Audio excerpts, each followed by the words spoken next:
Pharmaceutical ലോകത്ത് ഒരു ചെറിയ തെറ്റിനു പോലും വലിയ വില കൊടുക്കേണ്ടി വരും അല്ലേ?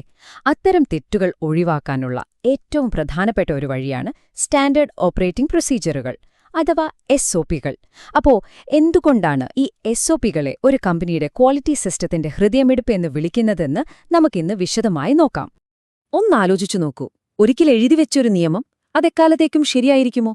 ചിലപ്പോൾ സാധാരണ കാര്യങ്ങളിൽ അത് ശരിയായിരിക്കാം, പക്ഷേ ഓരോ നിമിഷവും പുതിയ കണ്ടുപിടുത്തങ്ങൾ വരുന്ന ഫാർമ പോലൊരു ഇൻഡസ്ട്രിയിൽ അങ്ങനെയുള്ള ചിന്ത വളരെ അപകടം പിടിച്ചതാണ്.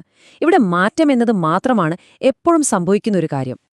അപ്പോൾ നമുക്ക് ആദ്യത്തെ പോയിന്റിലേക്ക് കടക്കാം. ഒരു SOP എന്ന് പറയുന്നത് വെറുതെ എഴുതിവെച്ച ഒരു ഡോക്യുമെന്റ് മാത്രമല്ല, അതിനപ്പുറം അതിന് ചില അർത്ഥങ്ങളുണ്ട്. ഇതാണ് നമ്മൾ ആദ്യം മനസ്സിലുറപ്പിക്കേണ്ട കാര്യം. ഒരു SOP എഴുതി ഫയലിൽ വെച്ചാൽ നമ്മുടെ ജോലി തീർന്നു എന്നൊരിക്കലും കരുതരുത്. അതൊരു ജീവനുള്ള ഡോക്യുമെന്റ് പോലെയാണ്. അതിന് നമ്മൾ എപ്പോഴും ശ്രദ്ധിക്കണം, കാലത്തിനനുസരിച്ച് മാറ്റങ്ങൾ വരുത്തണം. നമ്മുടെ ക്വാളിറ്റി സിസ്റ്റം ശരിയായി പ്രവർത്തിക്കുന്നുണ്ടെങ്കിൽ ഇതും കൃത്യമായി നടക്കും. പക്ഷേ ഈ മാറ്റങ്ങളൊന്നും വരുത്തിയില്ലെങ്കിൽ എന്താകും അവസ്ഥ? ഒരു ഡോക്യുമെന്റ് കാലഹരണപ്പെട്ടുപോയാൽ കമ്പനിയിലുണ്ടാകുന്ന പ്രശ്നങ്ങൾ അത്ര നിസാരമൊന്നുമല്ല. എന്തൊക്കെയാണ് ആ പ്രത്യാഘാതങ്ങൾ എന്ന് നോക്കാം. ശരിക്കും പറഞ്ഞാല് ഫാർമ ഇൻഡസ്ട്രി ഒരു മിനിറ്റ് പോലും അടങ്ങിയിരിക്കുന്നില്ല അല്ലേ? പുതിയ ടെക്നോളജികൾ വരുന്നു, പഴയ മെഷീനുകൾക്ക് പകരം പുതിയത് വരുന്നു, ഗവൺമെന്റ് പുതിയ നിയമങ്ങൾ കൊണ്ടുവരുന്നു. എന്തിന്, നമ്മൾ ജോലി ചെയ്യുന്ന രീതികൾ വരെ കൂടുതൽ എളുപ്പമുള്ളതായി മാറുന്നു. ഈ മാറ്റങ്ങൾക്കൊന്നും അനുസരിച്ച് നമ്മുടെ SOP മാറിയില്ലെങ്കിൽ എന്തായിരിക്കും അവസ്ഥ? അവിടെയാണ് ഏറ്റവും വലിയ അപകടം ഒളിഞ്ഞിരിക്കുന്നത്. നല്ല ഉദ്ദേശത്തോടെ ജോലി ചെയ്യുന്ന ആളുകൾ പോലും പഴയതും ഒരുപക്ഷെ ഇപ്പോൾ തെറ്റായിട്ടുള്ളതുമായ നിർദ്ദേശങ്ങൾ നോക്കി ജോലി ചെയ്യാൻ തുടങ്ങും.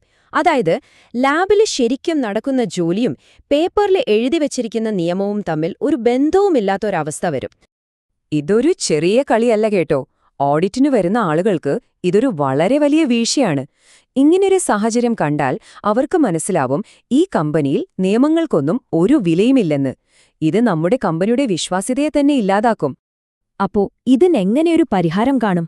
SOPകൾ കൃത്യമായി ഒരു സിസ്റ്റം അനുസരിച്ച് എങ്ങനെ അപ്ഡേറ്റ് ചെയ്യാം എന്നതിന്റെ വഴികൾ നമുക്ക് നോക്കാം. നമ്മളൊരു SOP റിവ്യൂ ചെയ്യുമ്പോൾ പ്രധാനമായും 4 കാര്യങ്ങൾ ഉറപ്പുവരുത്തണം. 1. ഈ ഡോക്യുമെന്റിൽ പറയുന്ന കാര്യങ്ങളാണോ നമ്മളിപ്പോൾ ശരിക്കും ചെയ്യുന്നത്? 2. പുതിയ നിയമങ്ങളൊക്കെ നമ്മളിതിൽ ഉൾപ്പെടുത്തിയിട്ടുണ്ടോ? 3. ഇതിനകം വരുത്തിയ മാറ്റങ്ങളൊക്കെ ഇതിൽ കൃത്യമായി രേഖപ്പെടുത്തിയിട്ടുണ്ടോ? പിന്നെ ഏറ്റവും പ്രധാനമായി, പുതുതായി വരുന്ന ഒരാൾക്ക് ഇത് വായിച്ചാൽ വല്ലത് മനസ്സിലാവുമോ? അതുകൊണ്ട് തന്നെയാണ് ഇൻഡസ്ട്രിയിലൊരു പൊതുവായ നിയമമുള്ളത്. എല്ലാ SOPകളും കുറഞ്ഞത് 1-2 വർഷം കൂടുമ്പോൾ നിർബന്ധമായും റിവ്യൂ ചെയ്തിരിക്കണം. ഇങ്ങനെ ചെയ്താൽ പ്രധാനപ്പെട്ട മാറ്റങ്ങളൊന്നും നമ്മുടെ ശ്രദ്ധയിൽപ്പെടാതെ പോകില്ലെന്ന് ഉറപ്പിക്കാം. ഇനി പറയാൻ പോകുന്നത് വളരെ പ്രധാനപ്പെട്ട ഒരു കാര്യമാണ്. ചിലപ്പോൾ നിങ്ങളൊരു SOP റിവ്യൂ ചെയ്യുമ്പോൾ ഒരു മാറ്റവും വരുത്താനുണ്ടാവില്ല. എല്ലാം പെർഫെക്റ്റ് ആയിരിക്കും. അങ്ങനെയാണെങ്കിൽ പോലും നിങ്ങൾ അത് റിവ്യൂ ചെയ്തു എന്ന് രേഖപ്പെടുത്തണം.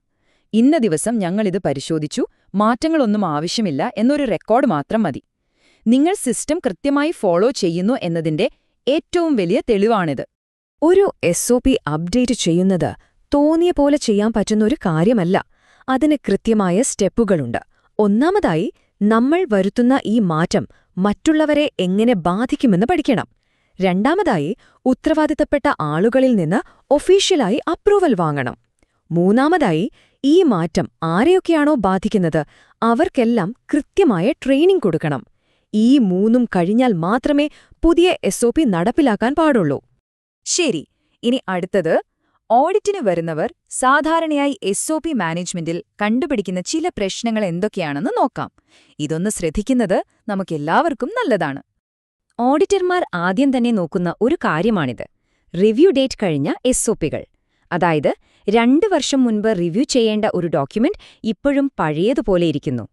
ഇത് കാണുമ്പോഴേ അവർക്ക് മനസ്സിലാവും ഇവിടത്തെ സിസ്റ്റത്തിന് എന്തോ കുഴപ്പമുണ്ടെന്ന്. നേരത്തെ നമ്മളൊരു അപ്രൂവൽ പ്രോസസ്സിനെക്കുറിച്ച് പറഞ്ഞില്ലേ? അതൊന്നും പാലിക്കാതെ ആർക്കെങ്കിലും തോന്നുമ്പോൾ SOPയിൽ മാറ്റം വരുത്തുന്നത് വളരെ സീരിയസ് ആയൊരു പ്രശ്നമാണ്. അങ്ങനെയുള്ള മാറ്റങ്ങൾക്ക് ഒരു വിലയുമുണ്ടാകില്ല. ഒരു SOPക്ക് ഒരു റിവിഷൻ ഹിസ്റ്ററി വേണം. അതായത് പണ്ടിത് എങ്ങനെയായിരുന്നു, എപ്പോഴൊക്കെ എന്തൊക്കെ മാറ്റങ്ങൾ വന്നു, ആരാണ് ആ മാറ്റം വരുത്തിയത് എന്നതിന്റെ ഒരു ചരിത്രം. ഇതില്ലെങ്കിൽ ഓഡിറ്റർമാർക്ക് സംശയമാവും. കാരണം ഓരോ മാറ്റവും എവിടെ നിന്ന് വന്നു എന്ന് കണ്ടുപിടിക്കാൻ കഴിയുന്നത് വളരെ പ്രധാനമാണ്. ഇതാണ് ഒരുപക്ഷേ കൂട്ടത്തിൽ ഏറ്റവും അപകടം പിടിച്ചത്. പുതിയ SOP ഇറങ്ങി, പക്ഷെ പഴയത് ഇപ്പോഴും ലാബിലിരിപ്പുണ്ട്. അപ്പൊ എന്ത് സംഭവിക്കും? ആളുകൾ അറിയാതെ പഴയത് നോക്കി ജോലി ചെയ്യും. പിന്നെ പറയണോ പൂരം. ഇത് പ്രോഡക്റ്റിന്റെ ക്വാളിറ്റിയെ വരെ നേരിട്ട് ബാധിക്കും. അപ്പോ ഇത്രയും പറഞ്ഞതിൽ നിന്ന് നമുക്ക് എന്തു മനസ്സിലായി?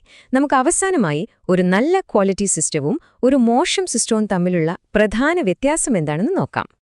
ഈ താരതമ്യം നോക്കുമ്പോൾ തന്നെ കാര്യങ്ങൾ വ്യക്തമാണ്. ഒരു വീക്ക് സിസ്റ്റത്തിൽ എവിടെ നോക്കിയാലും പഴയ SOPകൾ കാണും. മാറ്റങ്ങൾ വരുത്താൻ പ്രത്യേകിച്ച് നിയമങ്ങളൊന്നുമില്ല.